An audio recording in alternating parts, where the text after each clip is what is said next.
क्या कारण है कि लोग ऐसी बेवकूफी भरी थ्योरी में यकीन कर बैठते हैं? बाइबल के रेवलेशन चैप्टर 7 वर्स 1 में लिखा गया है, and after these things I saw 4 angels standing on the 4 corners of the earth holding the 4 winds of the earth. अब इन 4 कॉर्नर्स को मेटाफोरिकली भी इंटरप्रेट किया जा सकता है, जैसे कि हम बातों बातों में कहते हैं कि धरती के कोने कोने में लेट 1800s के समय में इस मॉडर्न फ्लैट अर्थ मूवमेंट का जन्म होता है। एक और बड़ी फेमस किताब है ये 1885 की 100 proofs that the earth is not a globe, लिखी गई विलियम कारपेंटर के द्वारा। इन लोगों ने शुरू से ही रिलीजन का भी सहारा लिया था अपनी इस बकवास को सच साबित करने के लिए। बाइबल के रेवलेशन चैप्टर 7 वर्स 1 में लिखा गया है, and after these things I saw 4 angels standing on the 4 corners of the earth holding the 4 winds of the earth. अब इन 4 कॉर्नर्स को मेटाफोरिकली भी इंटरप्रेट किया जा सकता है, जैसे कि हम बातों बातों में कहते हैं कि धरती के कोने कोने में।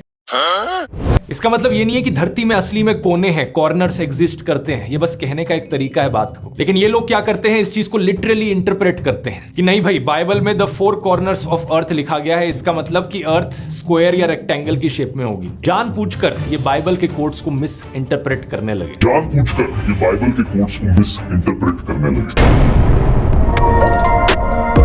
तो प्रियो, यहाँ पर हम ध्रुव राठी को अप्रिशिएट करते हैं क्योंकि उसने बाइबल को मिसकोट नहीं, डिफेंड किया है। आइए दोस्तों, इसको गहराई से समझते हैं। यहाँ पर यीशु ने लिटरल मतलब यथा शब्द नहीं बल्कि उपमा शैली का इस्तेमाल किया है, मेटाफोरिकल। अगर मैं कहूँ कि ओलंपिक्स को देखने के लिए पृथ्वी के चारों कोनों से लोग आते हैं, तो क्या इसका मतलब पृथ्वी चौकोर हो गई, स्क्वायर जिसके 4 कोने हैं? नहीं, ये एक मुहावरेदार शैली है जहां 4 कोनों का मतलब है पूरी पृथ्वी पर से लोग ओलंपिक्स देखने आते हैं। तो ठीक ऐसे ही प्रकाशित वाक्य 7:1 में पृथ्वी के 4 कोनों पर स्वर्गदूत खड़े देखे, मतलब 4 स्वर्गदूत पृथ्वी के 4 ऐसे स्थानों पर खड़े थे जहां से वे पूरी पृथ्वी को अपने नियंत्रण में ले सकते थे। लेकिन जिस आयत का इस्तेमाल अन्य धर्मों के लोग अपने तर्क में नहीं करते वो है अय्यूब 26:7।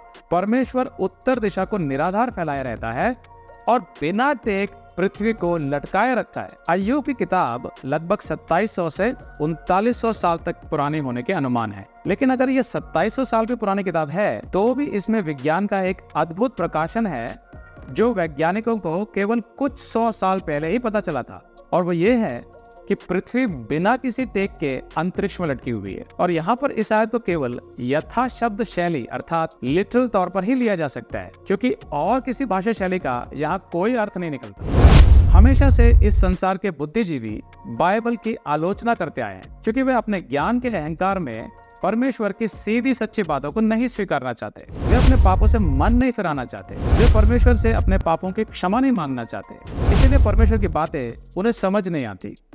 यीशु ने कहा लूका 10:21 में, हे पिता, स्वर्ग और पृथ्वी के प्रभु, मैं तेरा धन्यवाद करता हूँ कि तूने इन बातों को ज्ञानियों और समझदारों से छिपा रखा और बालकों पर प्रकट किया। बालक कौन?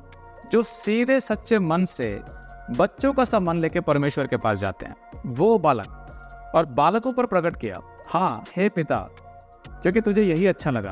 तो प्रियो, अगर आप कोई सलाह देना चाहते हैं या आप इस टॉपिक पर बाइबल से और जानना चाहते हैं तो हमें कमेंट सेक्शन में लिखकर बताएं। प्रभु के नाम की महिमा हो।